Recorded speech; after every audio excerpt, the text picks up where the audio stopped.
Hola, ¿qué tal a todos? De nueva cuenta aquí en Convet.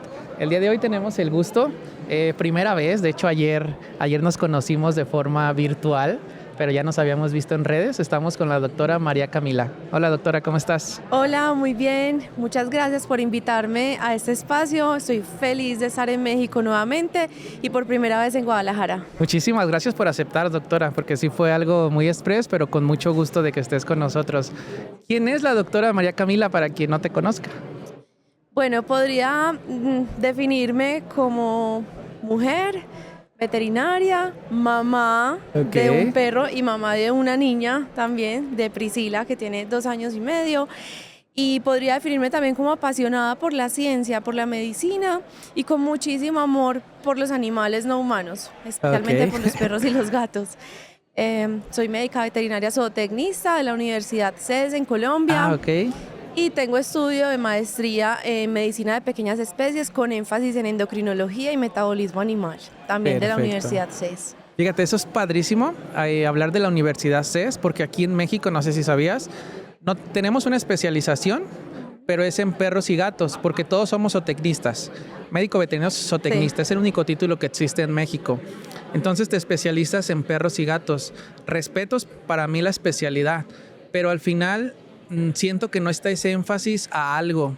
Y en Colombia veo, por ejemplo, lo que te platicaba, anestesia, cirugía, ahora lo que me dices, o sea, la Universidad CES, no sé si estés sobresaliendo, no porque estudiaste ahí, pero tiene digamos, muchísimas oportunidades de crecimiento como médico veterinario, ¿no? Sí, digamos que en Colombia no tenemos tampoco las especialidades, así como decir, soy endocrinóloga certificada por la Universidad CES en Colombia, Ok. sino la maestría con esos énfasis.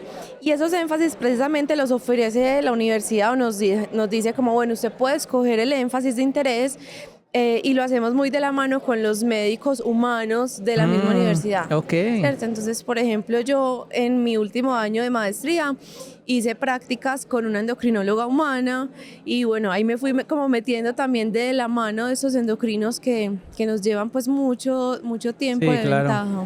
Sí, fíjate que yo trabajo con muchos médicos colombianos. Ya vino el doctor Correa, vino Alzate, Fernando Aguilar. Y sí, siento que esa es la clave. Yo tristemente considero que Colombia tiene más alto nivel que México, pero creo que esa es la clave, que aquí yo no sé si tenemos ese acceso a medicina humana. Creo que eso te cambia, ¿no? Porque Total. vienes estudiando con medicina veterinaria y ves lo que se puede hacer en humana y quererlo hacer en mascota, supongo. Sí. Pues, y de hecho, la ciencia, la medicina humana, vienen muchos descubrimientos a partir de la veterinaria, ¿cierto? ¿Sí? Por ejemplo, en mi área, la insulina la aislaron por primera vez y la descubrieron y la lograron sintetizar a partir de páncreas de perros. Ok. Entonces uno dice, bueno, ¿por qué esto no estaba antes al servicio de los perros si fueron ellos mismos los que permitieron el descubrimiento, ¿cierto? Sí, sí, sí. Aprender de los médicos humanos es súper valioso y pienso que ellos también tienen mucho que aprender de nosotros los veterinarios. Hay una anécdota de la Ehrlichia que en libros estaba ya diagnosticada en veterinaria 30 años antes de que en humana le tomaran tanta importancia. Entonces, esos 30 años obviamente hubo fallecimientos de personas solo por no voltear a los libros o literatura de medicina veterinaria, pero creo que en algún momento va a ser solo una medicina, como debe de ser. Todos vamos a estar reunidos. Doc, y un poquito de tu historia. ¿Qué te llevó a estudiar medicina veterinaria? ¿Tienes familiares o fue algo que siempre No, sentiste? mira, toda mi vida quise ser médica veterinaria, o sea, Ah, no ok. tenía en la cabeza otra cosa. Nació obviamente desde pequeña como por esa cercanía hacia los perros y los gatos, aunque en mi casa nunca me dejaron tener perros ni Ok. gatos. O sea, imagínate cómo es de fuerte la pasión con Sí, la sí, que sí. uno nace. Y luego fui descubriendo la medicina, ¿sí? Hice muy pequeña, hice como unos semilleros de medicina humana en otra universidad y súper encarretada con la ciencia, con la medicina, pero con ese amor por los animales, ¿cierto? Entonces como que siempre desde pequeña yo sabía que iba a ser médica veterinaria.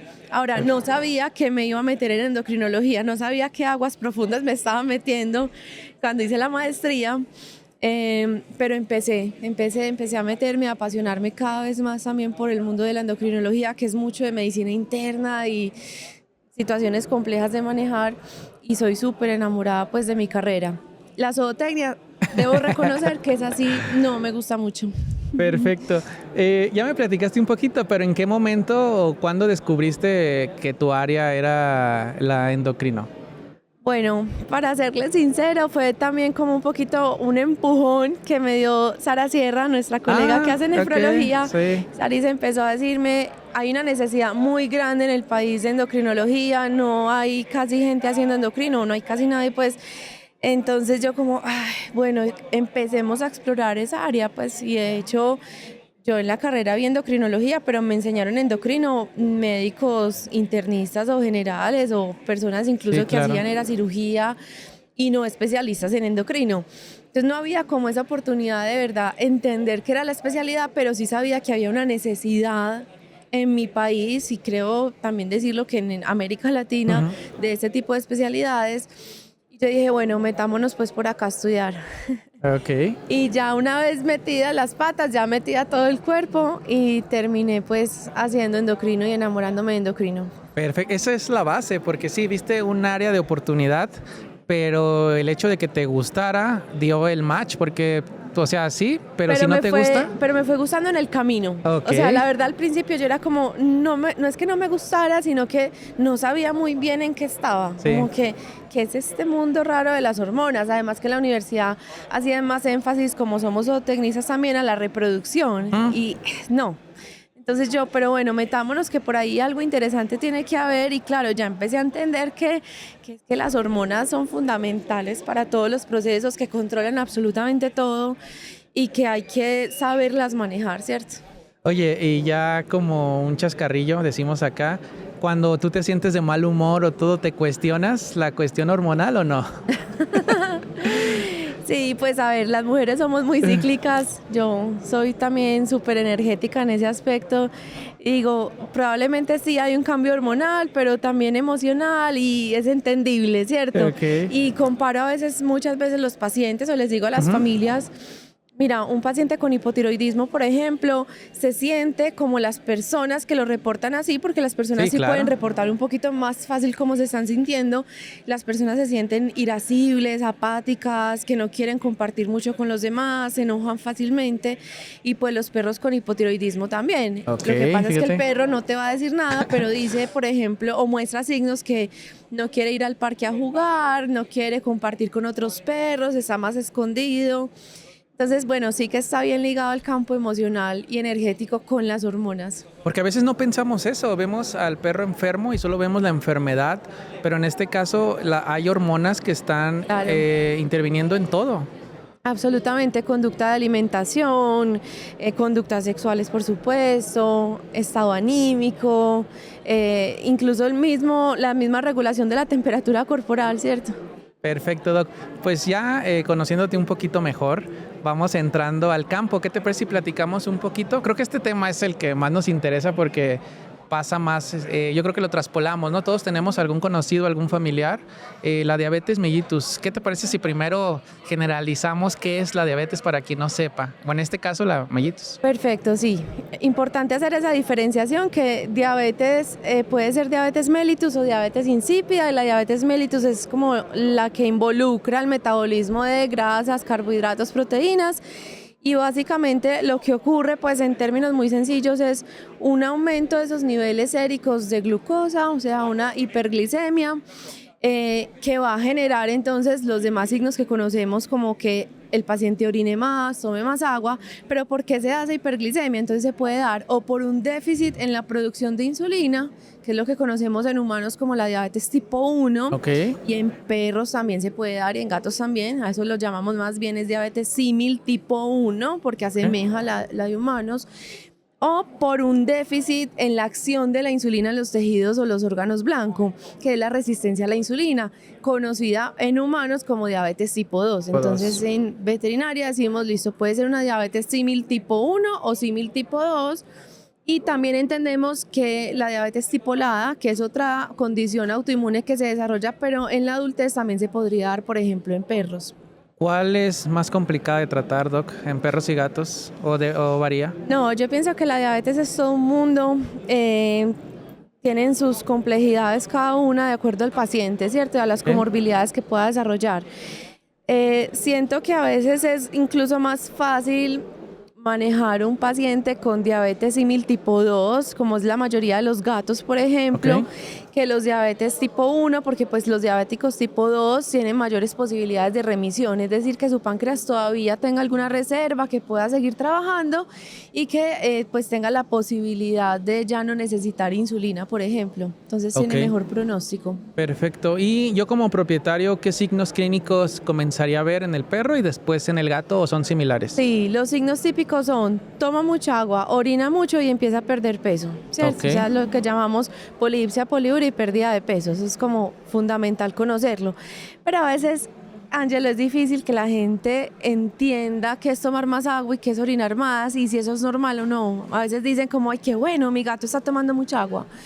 O qué bueno, mi perro le encanta el agua y se hidrata súper bien. Y resulta que tienes un desorden en la ingesta y en la micción, pues, ¿cierto? Entonces, cambios en el comportamiento es lo que alarman realmente a que eso no es normal. Entonces, ejemplo, el perro que a mitad de la noche o en la madrugada se despierta a buscar agua y que antes no lo hacía, puede ser un signo entonces de polidipsia, poliuria.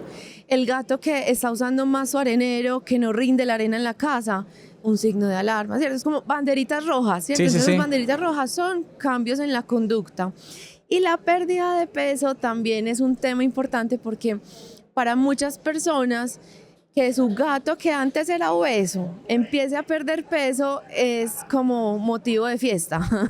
Y nosotros como veterinarios somos asustados cuando nos llega el gato que perdió 2, 3 kilos, ¿cierto? O incluso que perdió 800 gramos, cuando antes no lograba bajar nada de peso y ahora empieza a perder peso de manera significativa, es un signo de alarma. Claro, y con la misma rutina, o sea, tú no hiciste nada para que bajara de peso ese gato. O que conservaran una dieta de pérdida de peso, por ejemplo, pero es que lleva comiendo alimento para pérdida de peso 2 años, no baja y de un momento a otro empezó a bajar de peso. Eso no es normal. Oye, eso es padrísimo. O sea, ese perro que se despierta para tomar agua.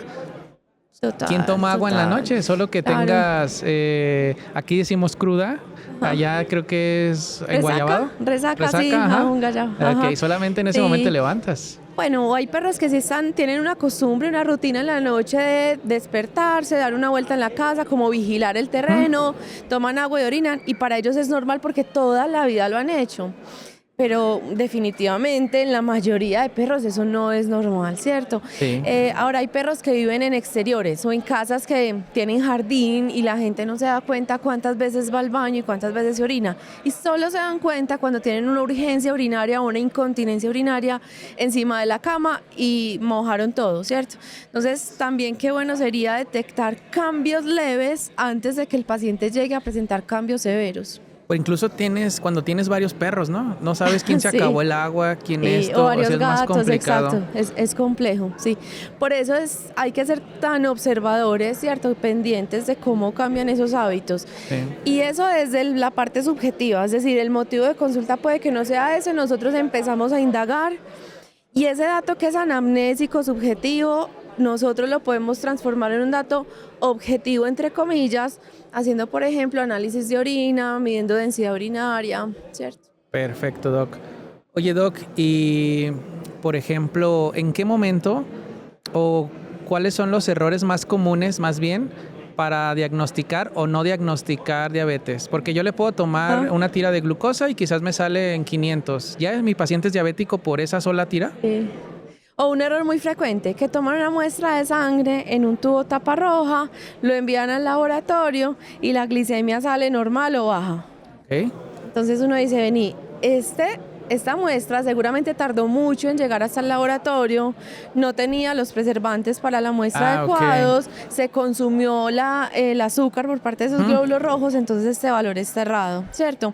Una glucometría ocasional en un paciente sano, pues no debería superar el umbral renal de ese paciente, es decir, en gatos no debería superar 250, 280, en perros no debería superar 200, ¿cierto?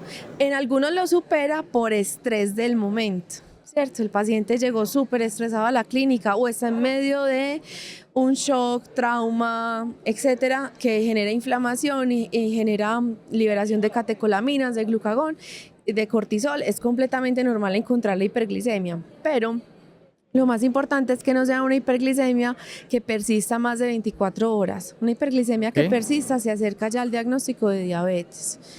Y súper importante que cuando tenemos o hacemos muestras, por ejemplo, para fructosamina, hemoglobina glicosilada, que no tengamos lipemia, ¿sí? O sea, aumento de colesterol y triglicéridos, porque pueden alterar la medición de esos parámetros haciéndonos ver un falso positivo, por ejemplo, de diabetes. Entonces, ¿cuáles serían tus pruebas, sí o sí, que tenemos que hacerle a un paciente sospechoso de diabetes?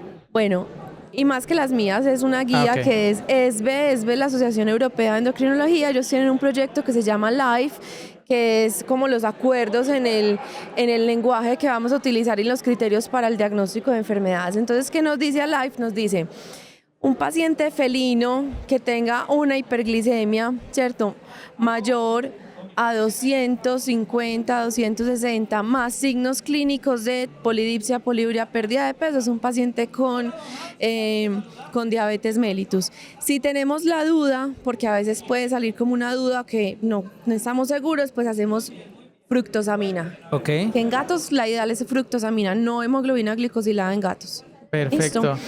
Y en el caso de los perros, si esa glicemia se acerca a 200, en ayuno 126 es lo normal, pero si se acerca a 200 más los criterios diagnósticos, pues tenemos una diabetes. Y en cuanto a la glucosuria, que también debemos evaluar por análisis de orina, revisar que no esté cercana, por ejemplo, a una hiperglicemia por estrés previa. Es decir, yo llevé hoy a mi perro al veterinario, le hicieron examen clínico, 1000 cosas, se estresó. Y mañana le tomo la muestra de orina, es posible que me salga con glucosuria por el estrés del momento. Entonces, cuando voy a medir análisis de orina para ver glucosuria, que hayan pasado por lo menos 2 días del evento estresante. ¿Listo? Perfecto. Doc, y metiendo un poquito de goles, la fructosamida, ¿con qué laboratorio te gusta? Porque también en su momento cuando llegó, era nueva, era como quizás un rechazo porque no sabíamos, porque también las pruebas ahí están, pero hay que saber interpretarlas. Claro. Yo sabía que estaba la de IDEX en su momento, no sé qué otros laboratorios tengan allá o si prefieres mandarla de uso humano. Sí, puede ser perfectamente de uso humano, no hay problema con eso, no hay problema. La IDEX funciona también bastante bien. Lo importante, Ángelo, es que ese paciente no esté con una dislipidemia concomitante que altere el resultado. ¿Listo? Perfecto. Doc, y ya diagnostiqué a mi paciente. ¿Cuál es el primer paso? ¿Qué tengo que hacer yo como médico veterinario? Bueno, lo primero es tomar cartas en el asunto. No esperar y decirle, bueno, solamente te va a cambiar la dieta para que vayamos viendo, a ver si necesitas insulina, a ver si necesitas qué más. No, hay que empezar rápido, porque entre más rápido empecemos, por ejemplo, con insulina o con gatos que se pueden también utilizar los inhibidores del cotransportador sodio-glucosa, que es la charla que voy a hablar en este congreso. Entre más rápido empecemos, mejor probabilidad hay de recuperación de ese páncreas, ¿cierto? Tenemos que evitar la glucotoxicidad y lipotoxicidad que genera la diabetes para que las células beta pancreáticas pues no se destruyan más y no se afecten más de lo que están. Entonces, cartas en el asunto es insulina. Por ejemplo, en perros empezar con insulina. En gatos tiene ciertas condiciones para empezar esos inhibidores. Entonces el gato que esté comiendo bien, que no estés con acetoacidosis, que no haya cuerpos cetónicos, que no tenga unas comorbilidades importantes, podrías empezar directamente con los inhibidores. Perfecto, Doc. Y ya tocaste las insulinas. Hay varios tipos. ¿Cuál o en base a qué debemos de elegir el tipo de insulina adecuada? Porque también se puede ser un error de los médicos, ¿no? Manejar un tipo de insulina para todos. Bueno, la recomendación y por las guías es utilizar insulinas recombinantes humanas. Entonces tenemos la famosa glargina U100, que es la Lantus, la glargina U300, que es la Toujeo, la glargina, entonces U100 quiere decir que son 100 unidades por ml y U300 es 300 unidades por ml, es mucho más concentrada. No necesariamente más potente ni de más riesgo de hipoglicemia, pero más concentrada. Esas son de elección, ¿cierto? Para gatos, por ejemplo, son las de elección. Ahora, la glargina U300, que es la Toujeo, también la estamos utilizando mucho en perros y con buenos resultados. Y en cuanto a perros, directamente pues la insulina más recomendada en el momento es la de Gludeco, la Tresiba. Sí, es una insulina de acción prolongada que lo que nos va a generar es una normoglicemia a lo largo del día y el paciente, por ejemplo, el paciente canino que come 2 veces al día por lo general, no tendría que utilizar insulina rápida o que son los bolos, ¿cierto? Es decir, abro paréntesis ahí para volver a entender un poquito. Los esquemas de utilización de insulina son esquemas basales o esquema bolo-basal. En Ok. humanos lo que más se usa es el esquema bolo-basal. Las personas inyectan insulina de acción prolongada cada 12 horas, incluso cada 24 horas. Y cada que comen cuentan cuántos carbohidratos están comiendo y con base en ese conteo se inyectan también insulina rápida.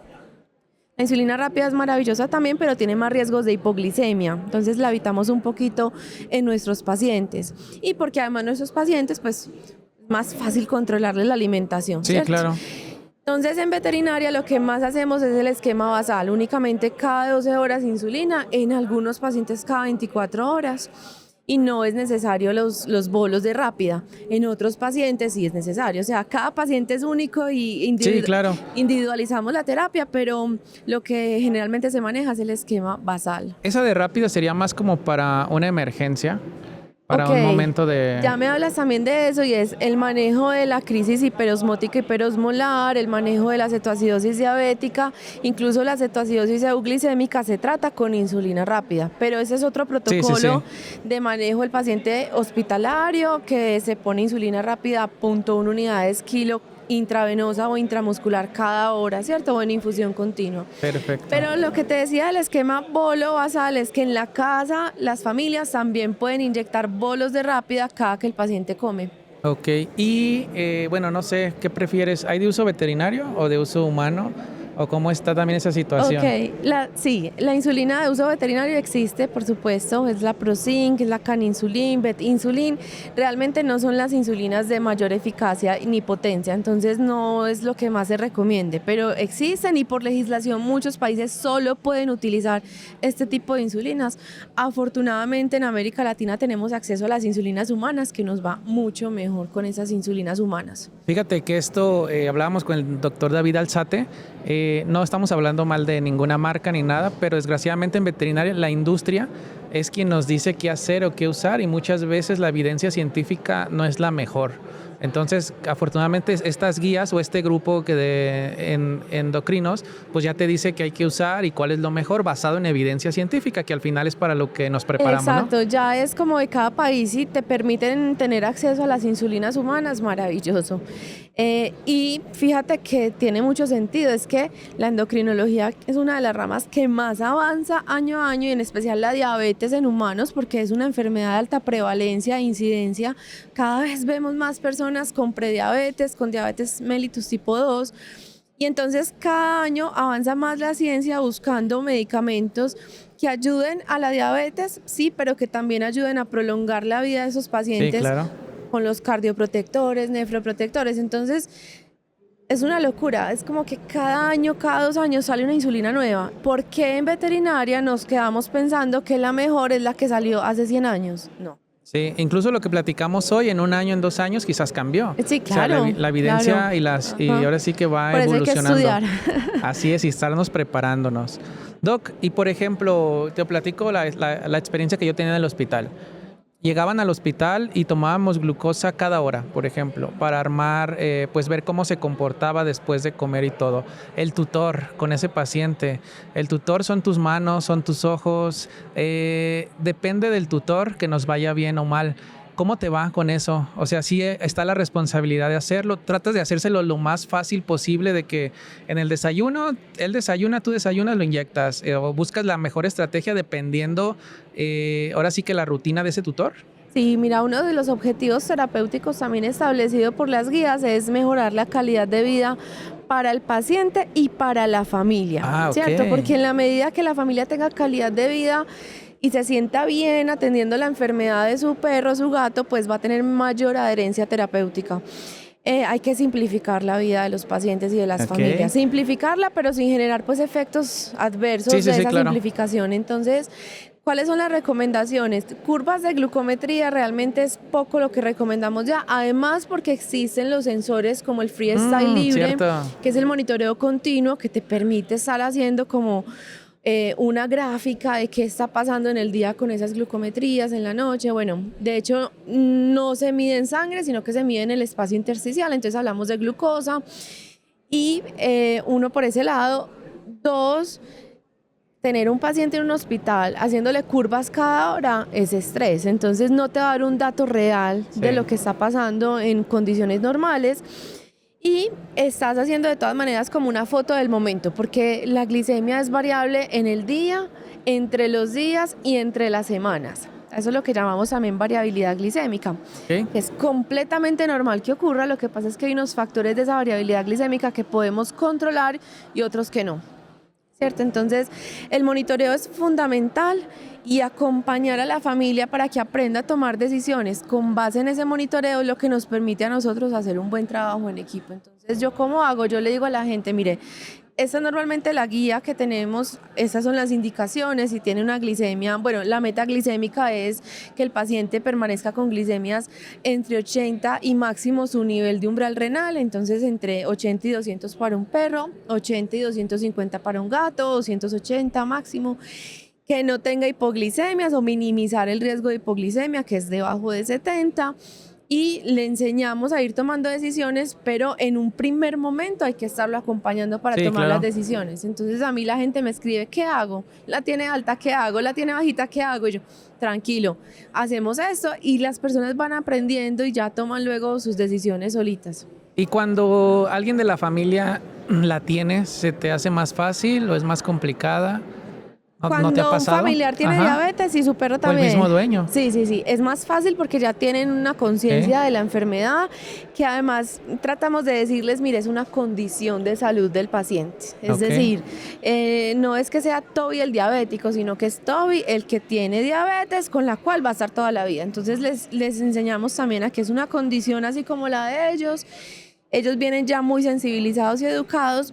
A veces es un poquito difícil hacerles entender que hay diferencias con perros y gatos, pero si vienen, por ejemplo, de un tratamiento con un buen diabetólogo humano, es una maravilla porque hacen las cosas de verdad bien, ¿cierto? No se están metiendo para hacer cosas malas, sino que nos ayudan también. Quieren extrapolar mucho, sí, ¿cierto? Pero les vamos enseñando las pequeñas diferencias. Perfecto, Doc. Doc, y nosotros los humanos, pues nos quitan los panes, aquí son dulces, el pan dulce, nos quitan el azúcar, nos quitan todo. ¿Cómo va la dieta en estos pacientes? Sabemos que hay dietas comerciales especializadas, ¿las recomiendas? ¿Tienes alguna marca que te guste más? Puede ser un gusto propio, pero sí o sí hay que cambiar la alimentación de ese paciente. Sí o sí. A ver, afortunadamente nuestros pacientes suelen comer muy balanceado, ¿cierto? Porque la mayoría están en dietas de concentrado balanceado, naturales balanceadas. La idea de las dietas de los pacientes diabéticos, sea perro, gato o humano, es que sea baja en carbohidratos, baja en grasa, alta en fibra y alta en proteína. Excepto pues si tuviera una enfermedad renal crónica muy tesa, un estadio muy avanzado, que hay que restringir proteínas. Pero se recomienda pues es básicamente eso, es una dieta hiperproteica y baja en carbohidratos y en grasa. De alimentos concentrados hay muchísima oferta en el mercado. Yo lo que le digo a la gente es, mire, hay esas posibilidades, elija la que mejor le quede a su bolsillo, que se consiga más fácil en la ciudad donde esté y que al perro le guste o al gato le guste, porque no hacemos nada con que deje de comer, sería gravísimo. Vendiéndote aquí en problemas o quizás no, ¿tienes alguna que te guste a ti más?